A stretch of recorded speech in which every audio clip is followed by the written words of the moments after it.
Perkenalkan, nama saya Elizabeth Veronica Sitorus, NPM 19010700020, Prodi Pendidikan Matematika, mata kuliah Profesi Kependidikan.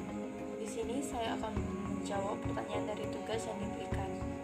Soal yang pertama yaitu, fakta di lapangan menunjukkan bahwa ada beberapa guru yang sudah memperoleh sertifikat sebagai pendidik profesional atau tersertifikasi secara hukum atau de jure, namun tidak melakukan tugasnya secara profesional di lapangan atau de facto.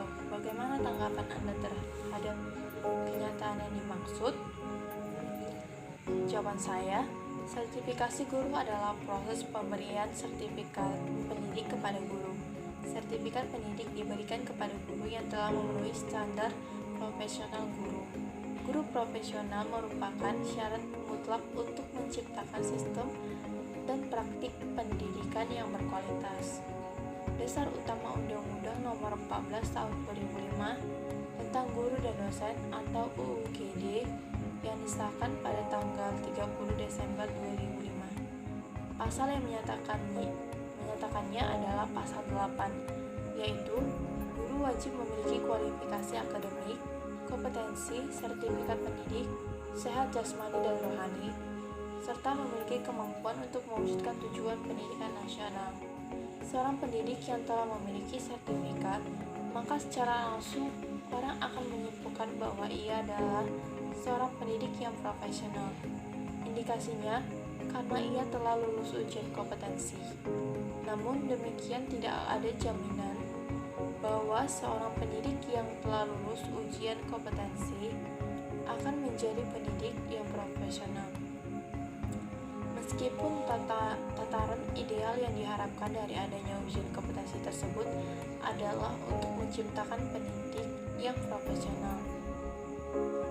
Guru adalah pendidik profesional dengan tugas utama mendidik, mengajar, membimbing, mengarahkan, melatih, menilai, dan menguasai peserta didik pada pendidikan anak usia dini, jalur pendidikan formal, pendidikan dasar, dan pendidikan menengah. Soal yang kedua, identifikasi setidaknya 5 penyebab munculnya masalah yang dipaparkan pada soal nomor 1 di atas. Jawabannya, yang pertama, kompetensi profesional, yaitu kurang menguasai materi. Yang kedua, kompetensi kepribadian, yaitu sikap kurang mencintai pada profesi. Yang ketiga, kompetensi pedagogis, yaitu lemahnya menguasai kelas, miskin inovasi dan kreativitas, minat baca kurang menguasai teknik penilaian yang baik, dan guru kurang bahkan tidak menguasai media pembelajaran yang berbasis teknologi informasi. Yang keempat, pendidik hanya memanfaatkan sertifikasi untuk mendapatkan tunjangan. Yang kelima, masih banyak pendidik yang masih belum bersertifikat atau tersertifikasi. Penyebabnya masalah dari internal seorang pendidik. Soal yang ketiga, uraikan 5 langkah strategis yang harus dilakukan LPTK dalam mendidik para mahasiswanya guna menghindari munculnya masalah seperti pada soal nomor 1 di atas. Jawabannya, penting bahwa membangun pendidikan bagi masa depan bangsa dilakukan dengan yang pertama, menyiapkan tenaga pendidik yang bermutu unggul melalui LPTK yang berkualitas.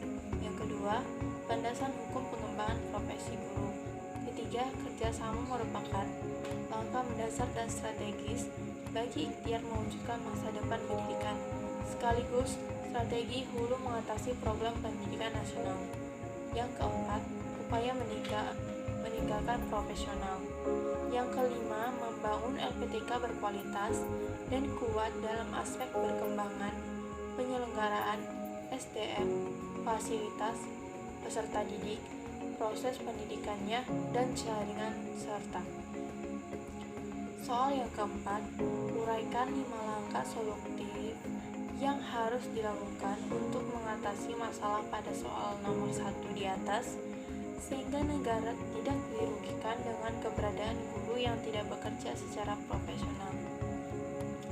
Jawabannya, solusi atau upaya yang dilakukan untuk mengatasi problematika tersebut yaitu yang pertama, memberdayakan sumber daya manusia maupun fasilitas yang dimiliki guna menunjang peningkatan kualitas pendidikan untuk problem internal. Yang kedua, kompetensi pedagogis dilakukan dengan workshop atau lokal karya atau penataran pendidikan dan latihan fungsional atau on-service education, in-house training, supervisi atau pengawasan, kegiatan jurnalistik, dan pemanfaatan media pembelajaran berbasis teknologi informasi, serta studi banding. Yang ketiga, kompetensi profesional dilakukan dengan penelitian tindakan atau collaboration action research atau CAR, kegiatan KKG atau MGMP, atau in-service education, dan C atau kompetensi kepribadian melalui percakapan pribadi atau personal approach. Yang kemudian problem solving evaluation diri atau self evaluation, dan bagi guru atau staf diberi kesempatan untuk melanjutkan studi belajar ke jenjang yang lebih tinggi atau pre-service education. Kemudian sedangkan untuk problem eksternalnya dilakukan dengan membuka kelas khusus, membuka kelas darurat, menerapkan pembelajaran PAIKEM dan media berbasis TI, mengoptimalkan alat peraga atau praktek, memanfaatkan bahan ajar atau modul sendiri, keteladanan kepada madrasah, masuk keluar kelas tepat waktu, dan mengoptimalkan fungsi perpustakaan. Demikianlah hasil jawaban dari tugas saya. Terima kasih.